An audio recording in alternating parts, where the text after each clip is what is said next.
Muy bien, muy bien. Bienvenidos otra vez, Pau, bienvenida. Juan Carlos, Rosy Ramírez, bienvenida. Sor María Virginia, hermanita, bienvenida, que Dios le bendiga. Alicia, bienvenida, hermana Evelia, que Dios le bendiga, bienvenidas. Buenas noches, maestro. Hola, bonitas noches, bonita y bendecida noche. Aquí andamos otra vez dando lata. Profe, para la semana que entra necesitamos terminar el trabajo. Para la semana que entra, sí, el Ok. primero. Y después les ¿A voy a dónde? dejar, y después les dejaré un trabajo final con el cual, junto con este, evaluaremos todo el curso.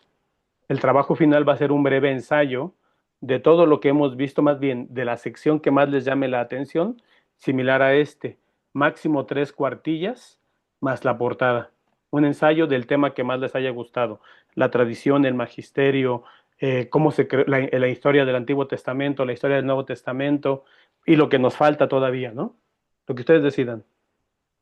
Oiga, profe, ¿a dónde le mandamos el trabajo? Yo les voy a compartir un teléfono Ah, específico para eso, un WhatsApp específico, porque si no se me va a traspapelar ujú. entre todos los... Yo atiendo al día casi más de 100 alumnos. ¡Ih! Entonces, Madre Santísima. tan solo en el bíblico, con ustedes y con el otro grupo tengo cerca de 60 más los chicos de la prepa, más los chicos de clases aquí en la parroquia. Entonces, para ustedes he decidido conseguir un celular porque ustedes son mi clase más importante. Bueno, los chicos de Sacramentos también lo son porque pues ellos están entrando como cristianos, empezando como cristianos, pero Mm, ustedes porque su formación es más rigurosa, entonces quiero atender con mucho cuidado sus trabajos. Por eso no quiero que se me traspapele y ponerles nada más ahí. Digo, todos van a pasar en realidad, porque están aquí no por una calificación, sino por su propio interés. ujú. Pero sí quiero conocer sus trabajos. Ok, vamos a ver qué horas son. Justo la hora, vamos a comenzar. Ya estamos grabando, creo que sí.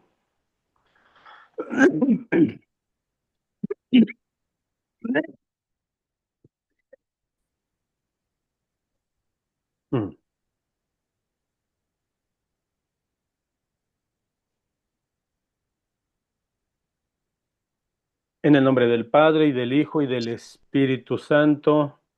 Amén. Amén. Muy buenas Amén. noches, Padre Dios. Gracias por este día que nos regalas. Gracias por tu infinito amor y tu infinita misericordia. Permítanme, chicos. Permítanme.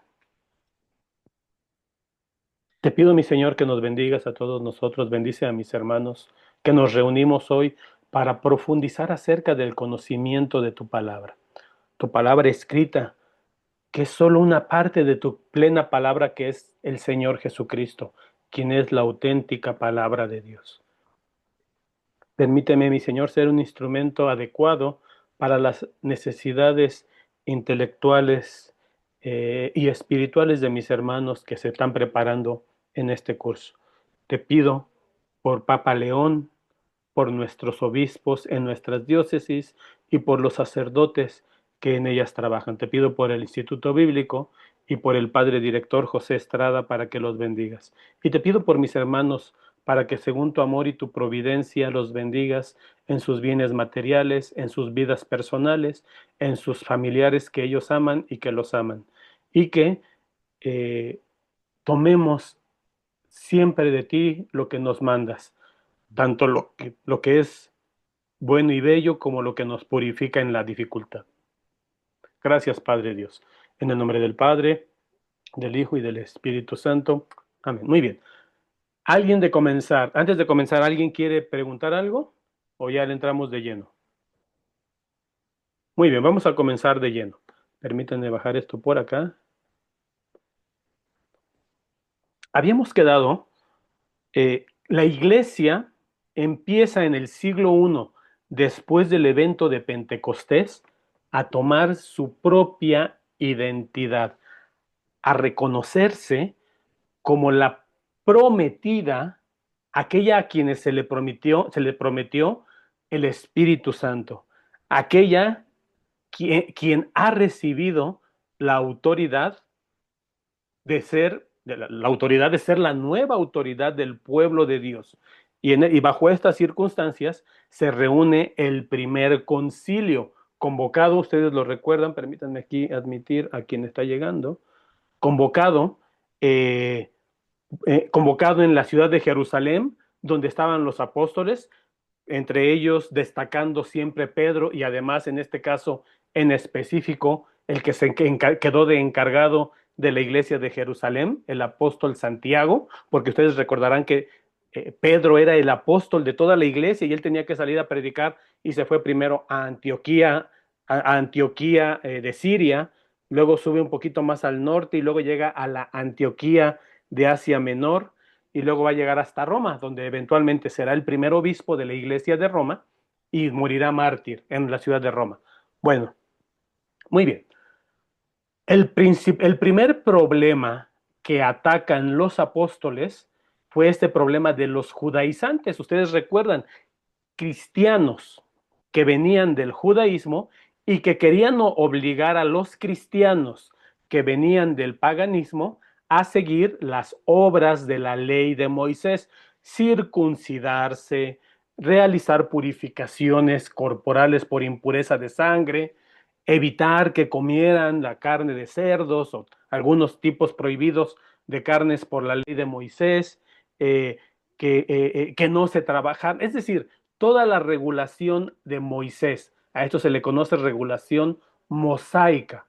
¿Y qué dicen los apóstoles? No, no. O sea, ustedes solamente absténganse de lo que ha sido sacrificado a ídolos, pero ustedes ya no estamos bajo la ley de Moisés, sino bajo la ley de la gracia de Cristo. Estos judaizantes del siglo I hoy persisten. Hoy hay sectas, dícense cristianas, que quieren llevar a los cristianos a practicar las leyes antiguas del judaísmo. Algunos de ellos incluso se visten como rabinos y hablan o dicen hablar en hebreo y en lugar de decir Jesucristo, dicen Yoshua Hamashiach y que las horas y que tiene que ser todo judaico y todo eso. Y no, nosotros ya no estamos bajo la ley de Moisés, sino la ley de la gracia. Bueno, ¿cómo solucionó esto la iglesia? Ustedes lo recuerdan, Concilio de Jerusalén, año 64, alrededor de eso, y se emitió un decreto del cual ya hablamos la semana pasada. Esa fue la primer, podríamos decir así, herejía, los judaizantes. Pero después va a venir la segunda y más peligrosa herejía que enfrentaría la iglesia y que hoy pervive. Se llama el gnosticismo, con G de gato sin A. G, se escribe G y luego seguido gnosticismo. ¿Qué es el gnosticismo? Es casi imposible dar una buena definición porque es sumamente amplio, disperso, variado y todo le cabe al gnosticismo, pero voy a intentar dar una cierta definición del gnosticismo. El gnosticismo es anterior al cristianismo. Es un movimiento que mezcla un poco de filosofía griega con religiones principalmente de Irán, la religión de Zoroastro, y con prácticas de la religión griega y romana. Es una mezcolanza bien interesante ahí. Los gnósticos, bueno, esta herejía se mezcla, entra dentro del cristianismo primitivo y llevaba a los cristianos a creer que Cristo no era verdadero hombre.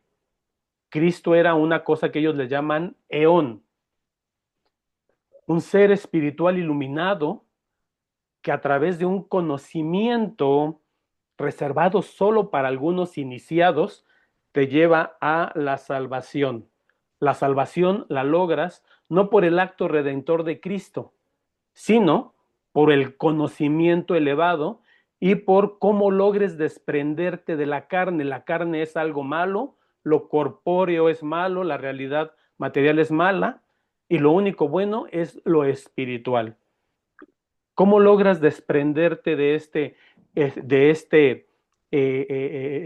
este mundo de material y quedarte solo con la energía vital, la energía positiva, la buena vibra, evitar el lado oscuro y quedarte con el lado de la fuerza? Lo digo porque esto es referencia a Star Wars. Yo soy fan de Star Wars y es sumamente llena de gnosticismo y de New Age, de esta secta New Age. Con ascetismo. Debes evitar todo lo que es corpóreo o material.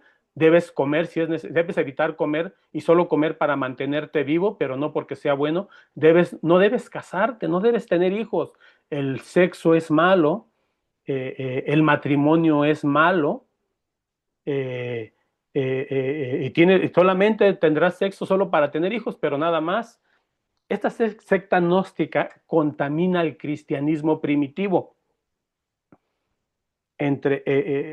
Uno de los textos para combatir a esta secta del gnosticismo cristiano es el Evangelio de San Juan. Los textos de San Juan. San Juan se dedica mucho a combatir el gnosticismo. Y es muy enfático cuando dice, capítulo 1, versículo 1 de San Juan, en el principio ese era el verbo, y el verbo estaba con Dios y era Dios. Y luego me brinco al versículo 10, y el verbo se hizo carne y habitó entre nosotros, dando a entender que Cristo no solo era un ser espiritual, con apariencia humana, fingiendo ser humano, sino que era verdaderamente hombre y verdaderamente Dios. Bueno, entonces, en este cristianismo primitivo comienzan a surgir textos, primero combatiendo a los judaizantes. San Pablo dedica muchas letras en sus cartas a eso, pero luego también a combatir al gnosticismo. Casi todos los escritos de San Juan son escritos contra el gnosticismo, tanto su evangelio como sus 3 cartas, aunque la tercera carta es más bien un saludo, muy pequeña, es más que doctrina, es un saludo. Bueno, y así comienzan a aparecer diversos textos para exhortar, para corregir, para felicitar, para llamar la atención a las comunidades cristianas. Y es como empieza a surgir los primeros textos del Nuevo Testamento. Esto no significa que quienes los escribieron pensaran que sus documentos eran palabra de Dios. No crean que cuando San Pablo dijo, les voy a enviar esta carta y ya va a ser, a partir de ahora esta es palabra de Dios. No, San Pablo no estaba pensando eso. San Pablo se sentía con la autoridad de haber sido llamado apóstol y con la autoridad de corregir, de instruir, etcétera, con una carta. Y él sentía que la carta era su misma autoridad, pero él no dijo nunca este texto es palabra de Dios. Años después, poco a poco, la iglesia le tomará aprecio, la apreciará, la cuidará y la compartirá con otras comunidades cristianas de la época, y muchos años después la iglesia misma la considera palabra de Dios guiada por el Espíritu Santo. Pero no crean que San Pablo les dijo, aquí está la primera carta a los romanos y palabra de Dios. No, no fue así. Esa sería una forma muy reduccionista de ver cómo se escribieron los textos del Antiguo Testamento. Bueno, ¿qué sucede? Al mismo tiempo, en el primer siglo, se escriben otros textos cristianos, algunos ortodoxos. ¿Qué significa ortodoxos? ¿Alguien sabe? Rectos, con doctrina correcta, pero también otros heterodoxos. Heterodoxos significa desviados, separados de la doctrina correcta. El texto ortodoxo es el que contiene doctrina correcta y el texto heterodoxo es un texto sectario o hereje o desviado. Por ejemplo, para el primer siglo se escribe un catecismo que se va a llamar la Didache. Lo pongo ahí en el último bullet. Entonces, al mismo tiempo que están circulando por algunas comunidades las cartas de Pablo, el escrito de Santiago, y empiezan a circular por ahí los evangelios. Los evangelios, los cuatro, bueno, los primeros tres fueron escritos entre la década del 70 y del 90, no sabemos exactamente cuándo, eh, y fueron escritos originalmente como catecismos para que los cristianos futuros conocieran lo que vivieron los primeros cristianos. Entonces empiezan a circular en las comunidades no solamente estos textos, sino otros textos cristianos como la Didache. No solo, ¿qué es la Didache? Ya la dije, es un catecismo de cómo bautizar, de cómo vivir la vida cristiana, muy breve. Les voy a sugerir, es más, no se los, es una tarea que no voy a calificar, que busquen la Didache en internet y que la lean. Les va a tomar 25 minutos en leerla. Y luego, segunda tarea, que lean la epístola de Bernabé. Epístola de Bernabé. No está en la Biblia, pero tampoco es un texto cristiano primitivo bueno. Leerlo. Bueno, muy bien, vamos a continuar. Perdón, profe, ¿de Bernabé? La epístola de Bernabé. Ok. Gracias. Vamos al siglo segundo. Para principios del siglo segundo, no sabemos cuándo exactamente, quizás ya tenemos escritos todos los textos del Antiguo Testamento. Quizás los últimos escritos hayan sido por ahí entre el año 100 y entre el año 100 y 110, el Apocalipsis y la segunda carta de Pedro. No sabemos exactamente el año, aunque Pedro, el original Pedro, muy probablemente murió en la persecución de Nerón en el año 64. Algunos sospechan que segunda carta de Pedro fue escrito por el Papa Clemente, el cuarto Papa de la Iglesia o tercero después de San Pedro. Es Pedro Lino Cleto Clemente, Papa Clemente. Muy bien. También para esa fecha se escriben las cartas de Clemente Romano, el Papa Clemente, por ahí del año 109 o 110, a los Corintios, dos cartas a los Corintios. Se escriben los textos de un discípulo de San Policarpo, que a su vez fue discípulo de San Juan, San Ignacio de Antioquía, que escribe cartas a los romanos porque lo iban a llevar a Roma a ser mártir por ser cristiano. Escribe los documentos de San Justino Mártir. Justino Mártir escribe una defensa que les envía al emperador, donde describía cómo los cristianos de esa época no comíamos bebés, no adorábamos a un Dios con cabeza de burro, sino que adorábamos al único Dios verdadero en Jesucristo, y hace una descripción bien bonita de la Santa Misa en el siglo segundo. Bueno, muy bien. Entonces empiezan a circular textos que después serán conocidos como canónicos, es decir, aceptados como inspirados por la Iglesia. En ese momento todavía no lo son, la Biblia no existe. El Antiguo Testamento, si ustedes recuerdan, existe una confusión. Hay varias diferentes listas oficiales. Ya lo dije, está el canon palestinense, el canon alejandrino, el canon del desierto de Judea de Qumran, los textos de los samaritanos, la versión de los saduceos, que es diferente a los fariseos. El Antiguo Testamento no está definido por completo. Y el Nuevo Testamento está apenas terminándose de escribir, pero no está compilado. Por lo tanto, no existe Biblia todavía. La cosa se vuelve más crítica por lo que pongo aquí en el sexto bullet: 1, 2, 3, 4, 5, 5, a ver, 1, 2, 3, 4, 5. 5. Aparece la herejía gnóstica. El gnosticismo penetra en el cristianismo, lo contamina, y empiezan a aparecer documentos gnósticos, que el Evangelio de Tomás no fue escrito por Tomás, pero fue escrito por un gnóstico que quería darle la fuerza, y para hacerlo le pone que fue escrito por Tomás, que el Evangelio de María Magdalena, que el Evangelio de la Virgen María, el Evangelio de Pedro, el Evangelio de Bernabé, una cantidad importante de textos contaminados, gnósticos. Y el problema es que estos textos, la herejía gnóstica, es profundamente contraria al Evangelio. Primero porque no ve la salvación en Cristo Jesús, sino en el conocimiento de las verdades reveladas por un Dios que le llaman ellos el arcano. Más bien, no el arcano. El arcano es, bueno, ellos ven el mundo en el cual hay dos poderes enormes que son el Dios bueno y el Dios malo, son dualistas. Y el Dios malo es el demiurgo.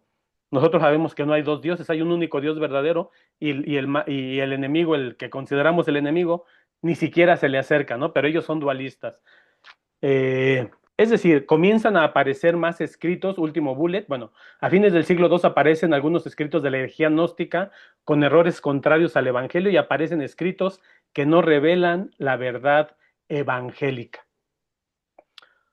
Por si fuera poco, para mediados del siglo III, la comunidad judía, de la cual ya tenía un camino diferente de la comunidad cristiana y sin la autoridad de Cristo, porque la autoridad de Cristo ahora está en la iglesia, comienza a hacer su definición de las Sagradas Escrituras, me refiero su canon oficial.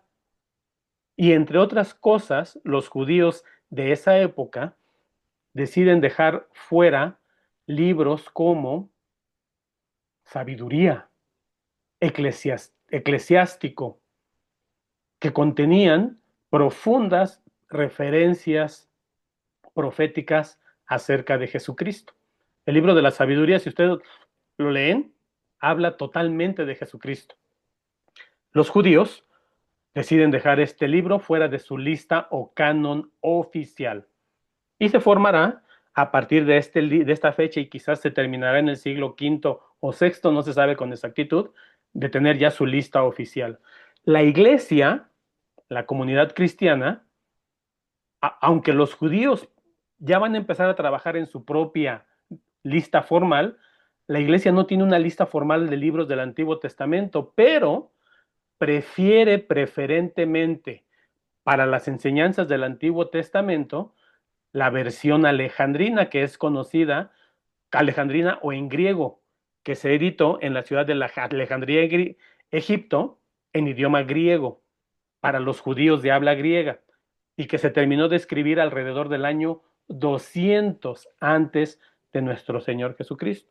La comunidad cristiana, los autores del Evangelio, de las cartas de San Pablo, usan preferentemente esta versión que se llama la Septuaginta y que es más larga que la lista de libros palestinense, que después se llamará texto masorético. Aunque hay que también aclarar esto, la Septuaginta contiene libros que nosotros hoy cristianos del siglo XXI y que los cristianos del siglo III no van a considerar inspirados. Por ejemplo, la oración de Manasés, por ejemplo, Bel y el dragón, por ejemplo, Odas de Salomón y no recuerdo cuáles más. Ya me acordé. Macabeos 3 y 4 y Esdras 3 y 4, si no me equivoco. Entonces, aunque la iglesia usa preferentemente la Septuaginta, no necesariamente le da un estatus de este es el canon oficial y definitivo. No existe para el siglo II. Entonces tienes por un lado un Antiguo Testamento discutido y por otro lado textos del Nuevo Testamento que están siendo amenazados por las herejías judaizante y la herejía gnóstica. ¿Hasta aquí dudas, preguntas, mis hermanitos? Bueno, quiero introducir en este momento una expresión muy utilizada para el estudio bíblico, textos apócrifos. Para el siglo tercero, entre el siglo tercero y cuarto, además de las obras apostólicas, me refiero a los evangelios, a las cartas apostólicas, etcétera, también circulan textos con errores doctrinales. Permítanme. Con historias falsas o fantasiosas sobre Cristo y el Evangelio. Ese es uno. Historias a ver, primero, errores doctrinales. Segundo, historias falsas o fantasiosas sobre Cristo y el Evangelio. Tercero, textos catequéticos, ortodoxos, o sea, correctos, pero que no necesariamente son palabra de Dios. Yo puedo escribir, yo, Samuel, hacer un catecismo correcto, conforme a la palabra de Dios, doctrinalmente correcto, y no por eso es palabra de Dios. Lo mismo sucedió en aquel tiempo. Todos estos documentos serán conocidos como escritos apócrifos. Aquí la palabra apócrifo no tiene una denotación mala, como algo negativo. Para nosotros, desde el punto de vista académico y católico, un apócrifo es un texto que no pertenece a la Biblia, a la lista canónica, aunque pueda tener doctrina correcta. Hay muchísimos textos antiguos que en un momento, por ejemplo, ahí les estoy poniendo a la derecha, alguien que de sus clases de griego alcanza a leer ahí, ¿ya están estudiando griego o todavía no llegan al griego? Yo Todavía no. no.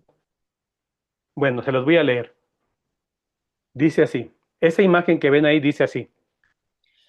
Dice, Profe, ¿no se ve la presentación o solo soy yo?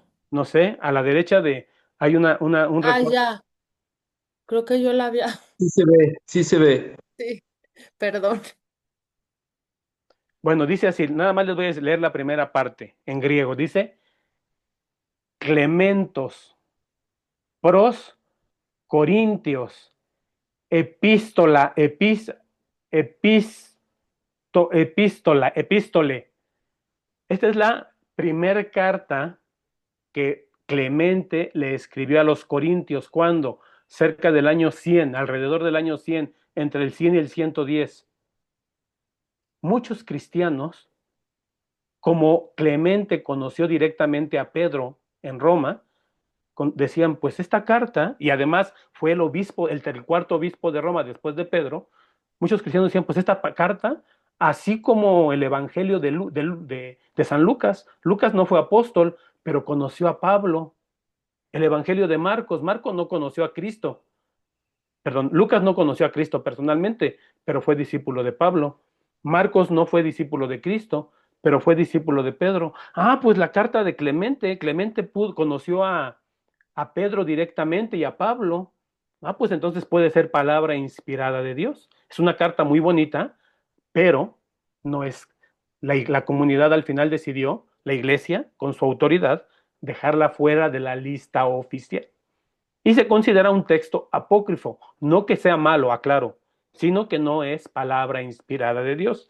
Sin embargo, la expresión apócrifo en el mundo protestante tiene un significado negativo, como mentiroso, falso, eh, cosas falsas. Siempre es una connotación negativa, a diferencia de para nosotros que simplemente significa no canónico, aunque puede contener doctrina correcta. Entonces, para nosotros, la expresión apócrifo no es necesariamente malo. Para un protestante es siempre un texto apócrifo, es malo. Siempre. Muy bien. Estos textos apócrifos, como la hermosa carta de Clemente, que les sugiero si pueden un día la lean, causaron confusión en algunos miembros en la iglesia entre qué cosa sí y qué cosa no podríamos considerar como palabra inspirada de Dios. Miren, por ejemplo, aquí les pongo una pequeña listita y comparo lo que algunos autores del siglo segundo y tercero consideraban como palabra de Dios. En la primera fila está Marción, un hereje. Luego viene el Códice Vaticano, el Códice Sinaítico, el Códice Alejandrino, luego Orígenes, un cristiano primitivo de mucha relevancia para nosotros, luego el hereje Eusebio y San Atanasio. Bueno, y a la derecha y a la izquierda, la lista de libros de la Biblia que algunos consideraban como inspirados y otros no. Donde no dice sí, quiere decir que ese grupo, esa persona o ese códice no lo consideraba inspirado, y como pueden ver hay diferencias. Esta es una parte de la lista, esta es otra parte de la lista. En algunos, unos sí lo consideraban inspirados, otros no. Y la cosa era peor en el Antiguo Testamento. Para los cristianos de origen pagano, griego, como no conocían la Biblia como los judíos del Antiguo Testamento, la cosa era más confusión. Esta confusión de cuáles eran los textos inspirados y cuáles no, más el problema de la herejía gnóstica y de la herejía judaizante, que empezaban a escribir sus propios textos y sus propios libros y que confundían a las comunidades, tuvo que ser solucionada. ¿Alguien tiene una pista cómo va a ser solucionado este problema? Bueno, se va a seguir la misma receta de Hechos 15 y Hechos 16. ¿Alguien recuerda cómo se solucionó el tema ¿Un judío? concilio? Un concilio, efectivamente. Un El concilio. Concilio de Trento, ¿no? No, el concilio de Trento es del siglo XVI.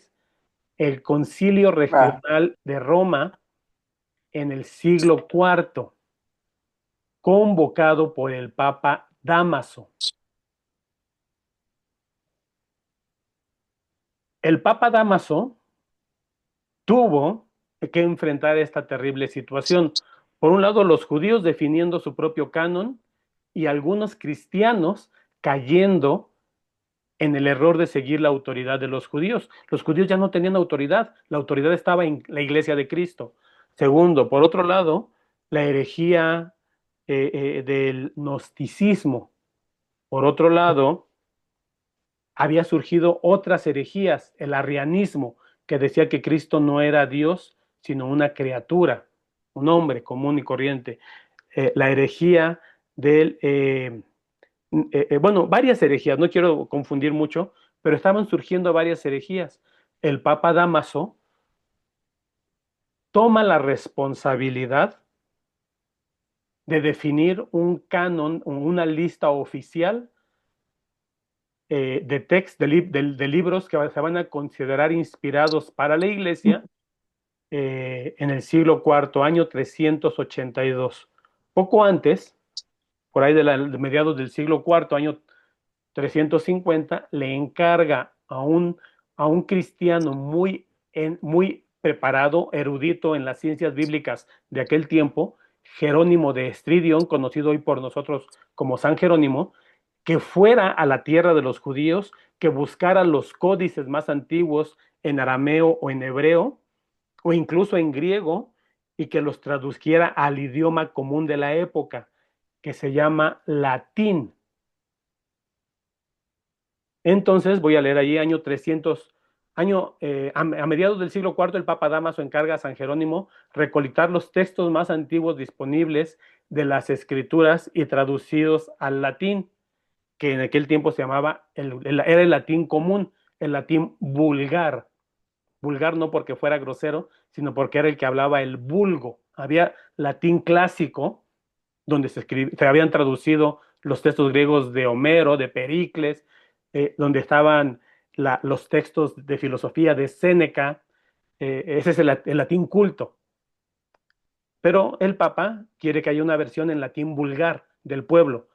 A este texto, año 382, el Concilio Regional de Roma, con el Papa Dámaso a la cabeza, define la lista final y definitiva de los libros inspirados para la Iglesia, tanto para el Antiguo Testamento como para el Nuevo Testamento. Y usando el trabajo de San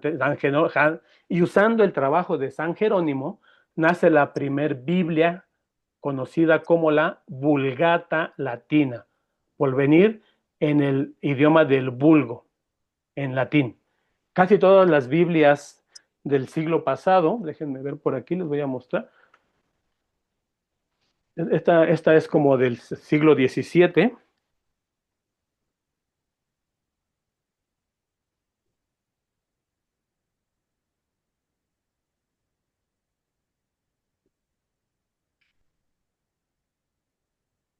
Esta no dice.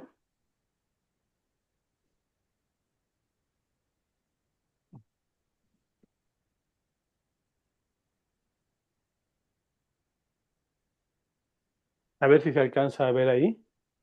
Esta es del año 1000, ya va a ser casi 300 años, 1852, casi 200 años. Santa Biblia,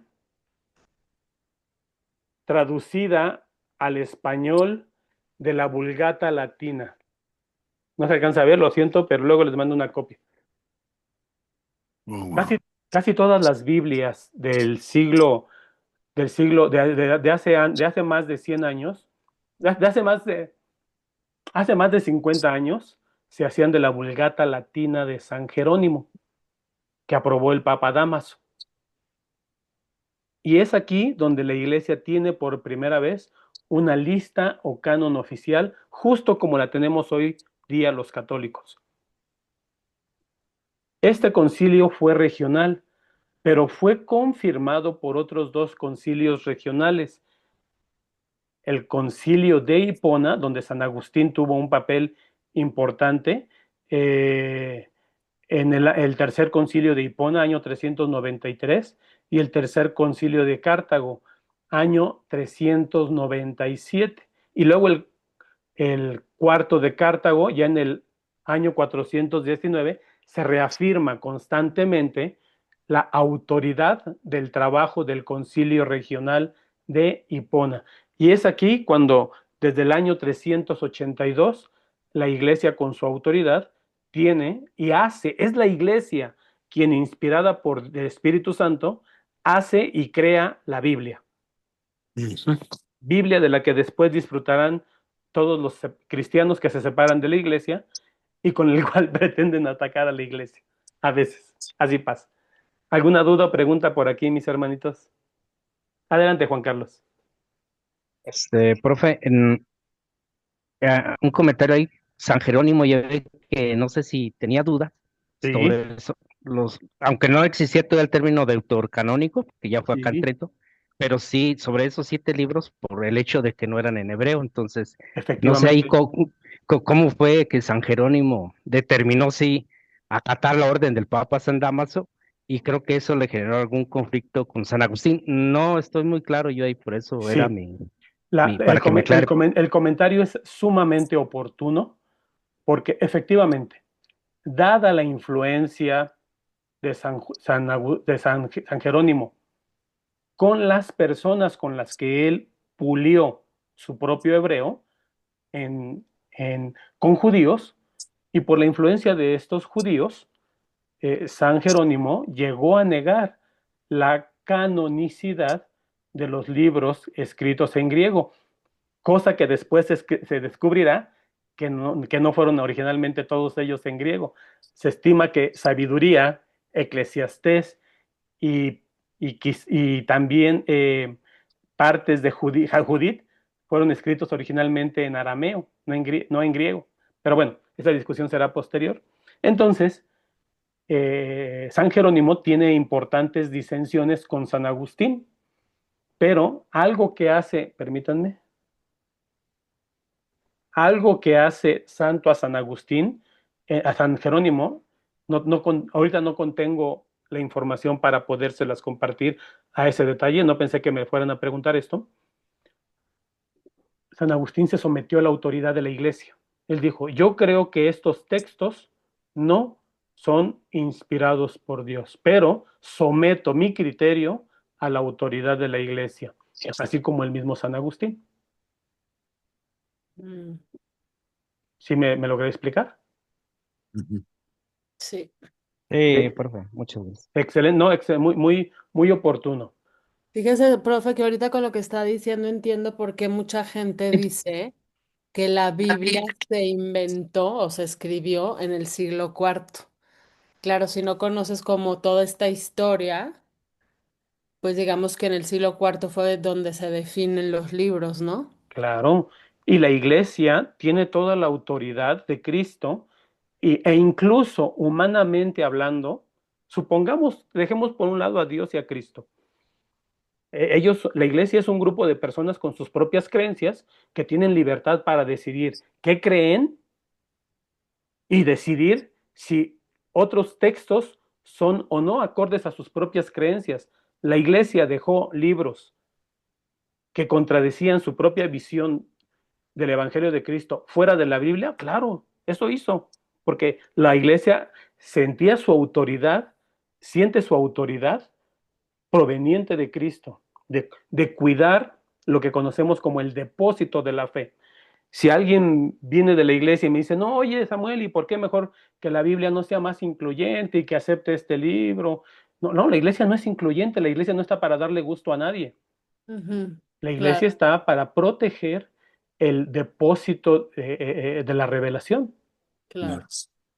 Oye, a mí me gustaría que la iglesia fuera así, pues sí, también a mí me gustaría que las vacas volaran, pero la iglesia no está para eso. Es que así es. Además, si la iglesia no hablara con firmeza y autoridad, no podría decir que custodia la palabra de Dios.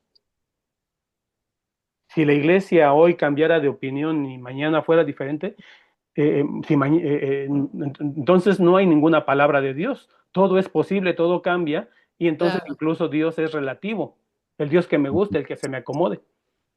Muy bien. claro. La iglesia, siempre existieron disensiones, ¿eh? La iglesia no está en crisis ahorita, chicos. La Sí, iglesia vive en crisis siempre. sí, En el siglo I, siglo II, siglo III, la iglesia que conoció a Cristo, los 12 apóstoles y los 72, cuando agarraron a Cristo, miren, volaron. Dentro del grupo de Cristo, un traidor. El, claro. el discípulo que más amaba a Cristo lo negó 3 veces, o sea, San Pedro. Entonces, la historia de la iglesia es la historia de la crisis. No hay una crisis ahorita, la ha habido siempre. Y bendito Dios, la iglesia, protegida por el Espíritu Santo, sigue adelante. Yo hoy me siento tan bendecido, sintiéndome protegido por el ministerio del Papa, Papa Francisco antes, bueno, todos los papas que yo he conocido han sido un regalo para la iglesia. A mí me han tocado ya vivir 5 papas. ¿Ustedes cuántos llevan? ¿Cuántos papas han enterrado? No, no es cierto, es una broma. A ver, Yo, vamos a tam- ver. ¿Mm? yo también estoy en el quinto. En el quinto papa. ¿Alguien llegará a 6? Yo creo que no, ¿verdad? Bueno, si alguien es de por ahí del Papa Juan Pablo I, o de Paulo VI, o de Juan 23, bueno, un abrazo para mis hermanos más longevos. Pero El Papa Pablo VI, Papa Paulo nuestro. VI, mi hermano, tú, tú, Sí. tú, eres el que nos debe dar clases a nosotros. Ya tengo 60 años, maestro. ¿Eres un bebé? Sí, estoy chavo. Ah, chavo. Nada, no Sí, pasa estoy nada. chavo. Y lo que nos falta, Sí, lo Marcos, que nos falta. Sí. hasta Dios, hasta donde Dios nos regale. Bueno, vamos a seguir. Primero Dios, primero Dios. La iglesia vivió más o menos bien con esta definición, es decir, la iglesia enfrentó otros retos y otros problemas en el transcurso de su historia hasta el siglo XVI, algunos más graves, otros menos graves, pero el texto bíblico no era el problema ya. En el siglo X, en el año 1154, la iglesia se parte en dos, una herida enorme. Por un lado, la iglesia católica se queda en el occidente y la iglesia ortodoxa en el oriente. Y ese fue un problema terrible. Y con esta separación se agudizaron algunas diferencias sobre el tema del canon bíblico, pero no era grave, no era un tema de discusión tan grave. Siempre hubo gente que se opuso al canon, siempre. Por ahí opositores minoritarios, pero no eran, los problemas mayores de la iglesia eran otros, muy graves también. Hasta que en el siglo XVI, un monje católico, de la orden de los agustinos, con una vocación, en mi opinión personal, errada, un hombre que no debió haber sido monje y menos a un sacerdote, ordenado sacerdote, Martín Lutero, porque no tenía vocación, él mismo lo dice, él no tenía vocación para eso, decide cuestionar el canon bíblico.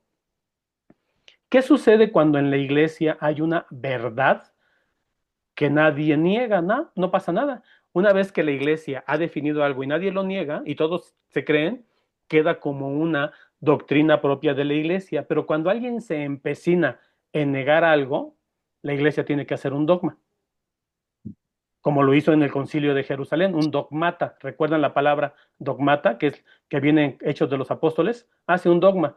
Y eso mismo pasa en el siglo XVI.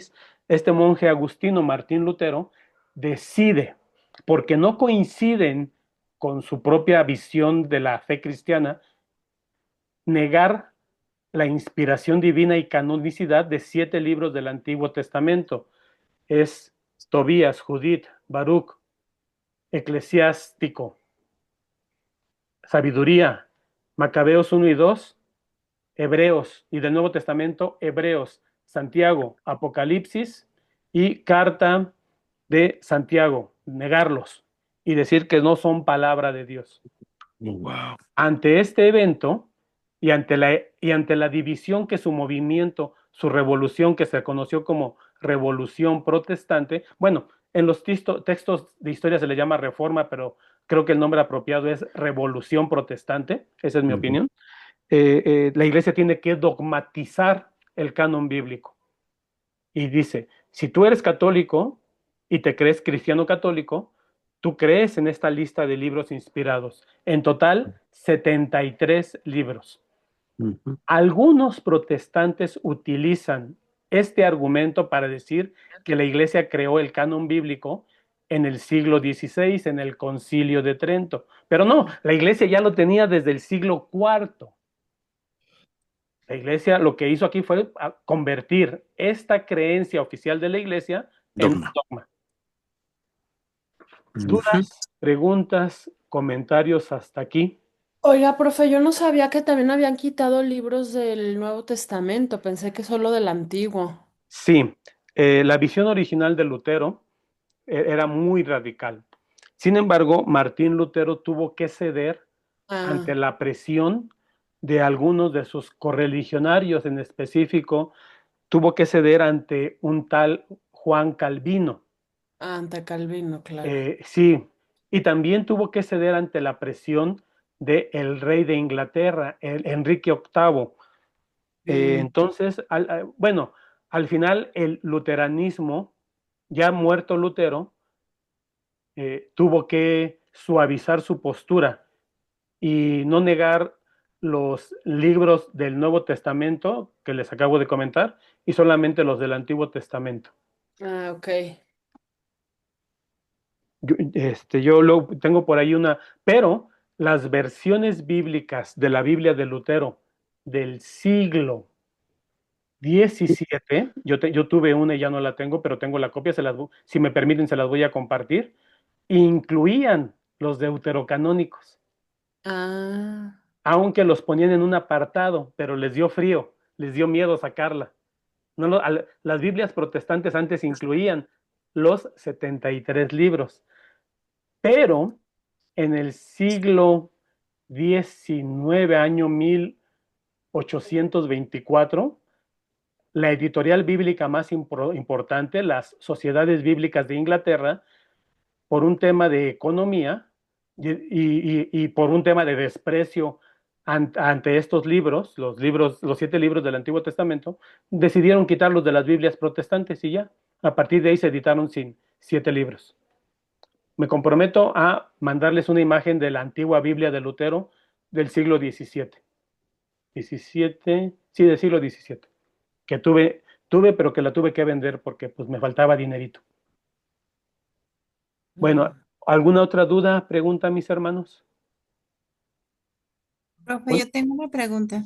Venga, hermana ¿Qué es Evelyn. el Códice Sinaítico? Excelente pregunta, excelente pregunta.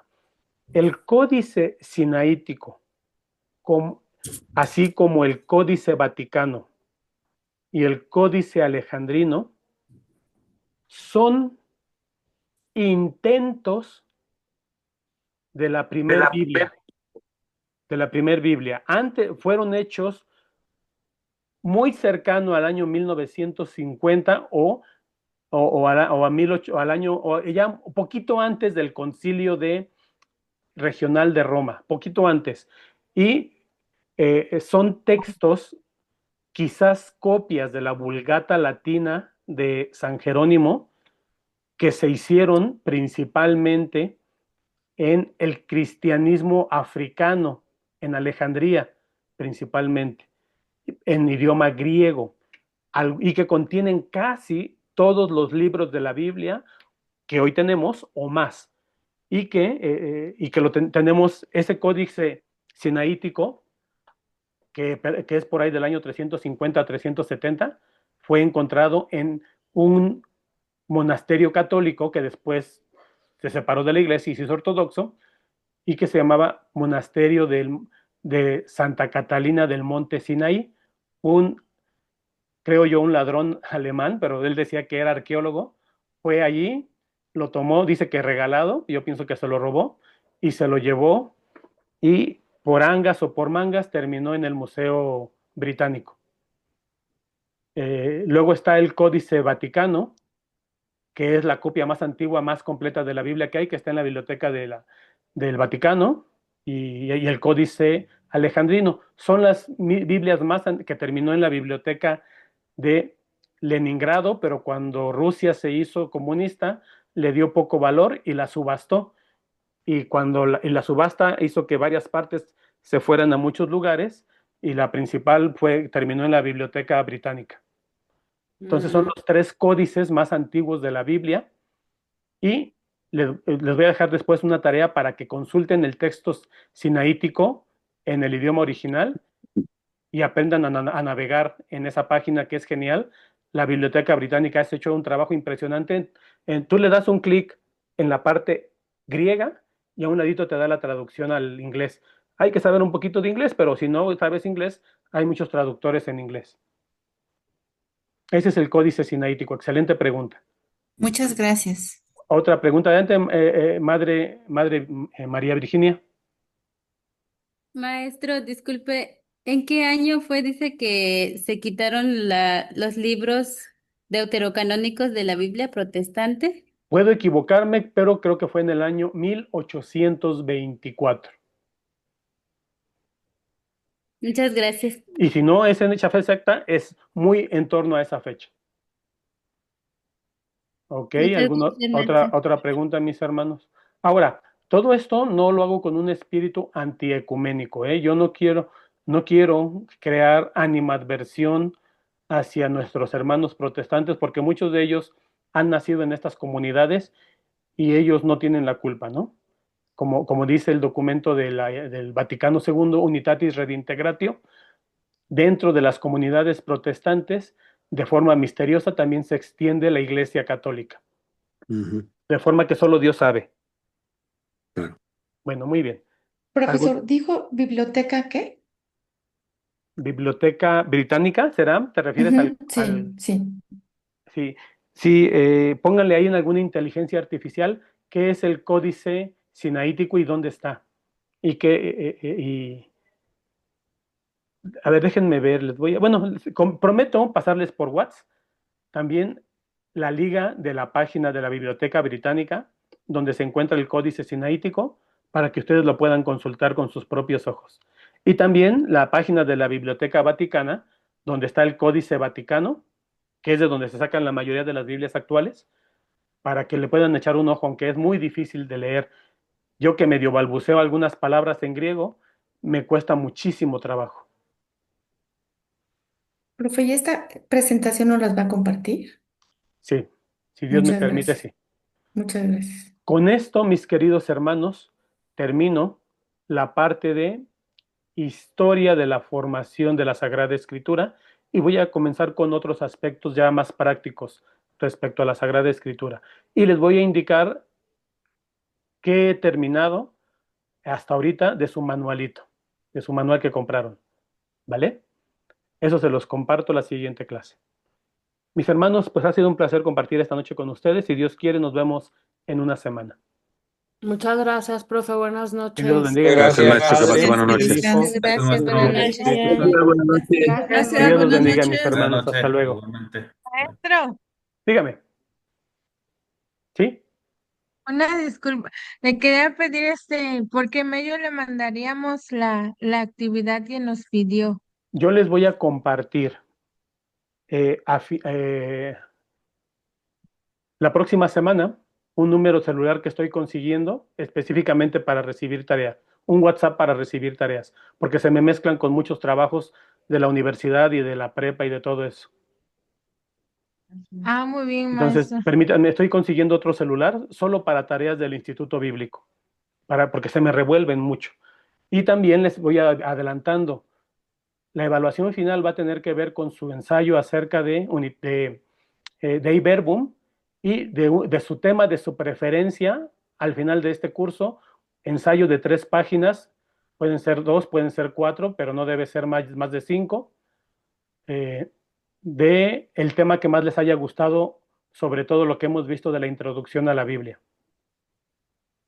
Ok, gracias, Vayan maestro. pensando qué tema les gustaría desarrollar. A lo mejor alguien quiere profundizar sobre el códice sinaítico, alguien prefiere profundizar sobre el texto masorético. Vean, algo muy extraño.